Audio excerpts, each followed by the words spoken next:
So we're in the depths of winter now at the end of January. Nighttime temperature last night was minus 24 degrees Celsius. Daytime is now about minus 16, but in the next couple of days it's going to get cold. We're going to be down to minus 30 at night, minus 20 during the day. Now I dismantled this old halogen light stand and I decided that I might be able to use the folding legs on that for the mechanism to keep the luggage door open on the back of the van. Now I am planning on putting gas springs on this door to open it, but as I said in a previous video, I was kind of planning to be able to use the door in its open position as a little table underneath that upper toolbox. So I'm going to need something to keep the door open in a horizontal position. Now, speaking of gas springs, if you have been watching along, you'll know that I put a gas spring on this side door for the outside table, and the spring wasn't strong enough. Now, I didn't know these things are rated. This one was rated at 20N. I don't know what the N stands for, but having a look online, I found some that were rated at 100N, so I ordered some of those. It was exactly the same spring, same size, same fixing, so it was quite easy to just pop the old one out and pop the new one in, and it works great.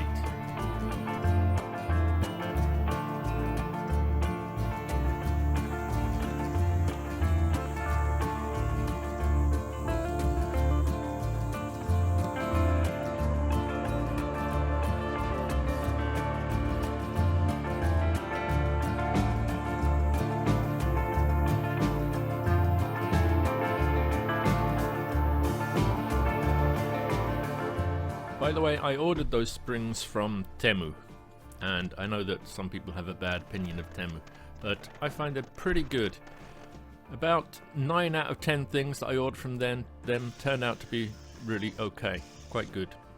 Every now and again, you get something that's not up to scratch. So let me know what you think. I'm using self-tapping screws. Now I was thinking I would put it on temporarily with self-tapping screws and then maybe pop rivet it, but I've had this bag of tiny little rubber washers sitting around for years.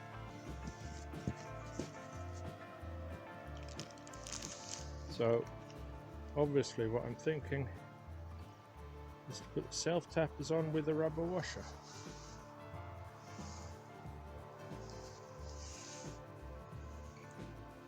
In which case they might be watertight. Let me know if you think that's a good idea or not. But back to the subject of Temu quality, that is the reason that I haven't updated you on my aluminium-brazing experiments. I ordered the new blowtorch from Temu, and it turned out to be that 1 in 10 that's not up to scratch. It's no better than the blowtorch that I already had. I'm actually thinking an oxyacetylene setup would be probably what I need to figure out. Haven't got one, but I'm keeping my eyes open now to see if I can make that happen.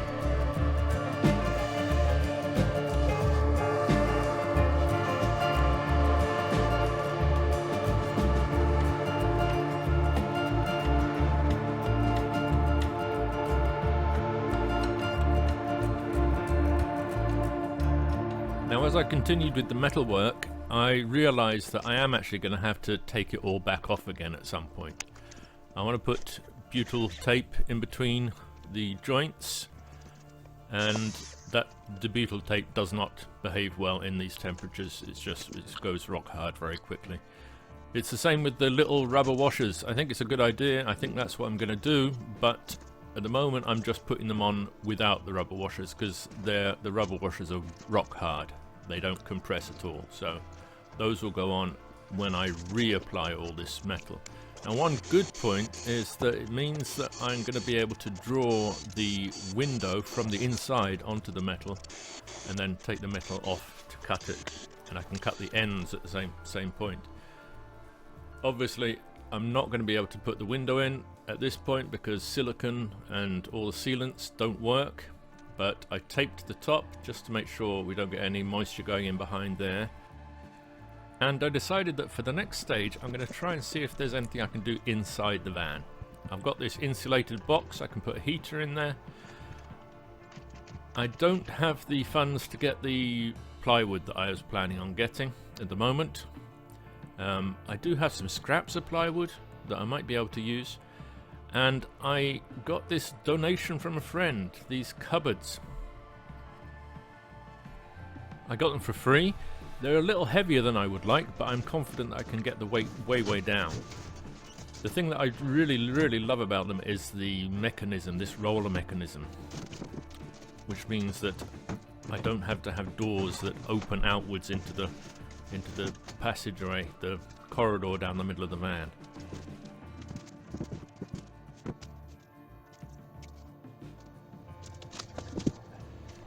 So I'm looking forward to playing with that, but I decided that I should do a little bit more metal work and do the metal on the outside of the toolbox door, just to seal everything in so that the heat stays in here. The heater's starting to get the temperature up, but I'll get a little bit more metal work done and then I can move inside.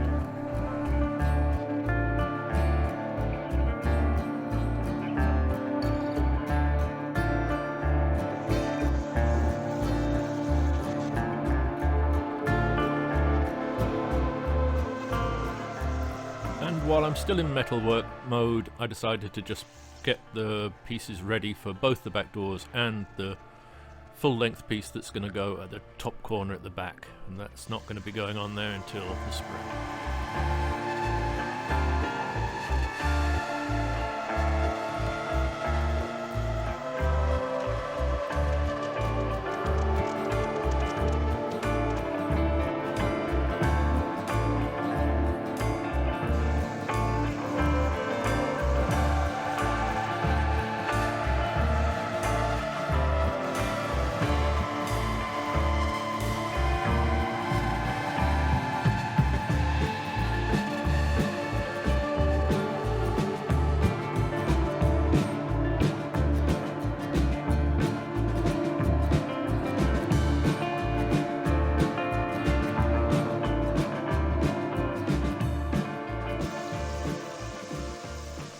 So I'll leave you here for now.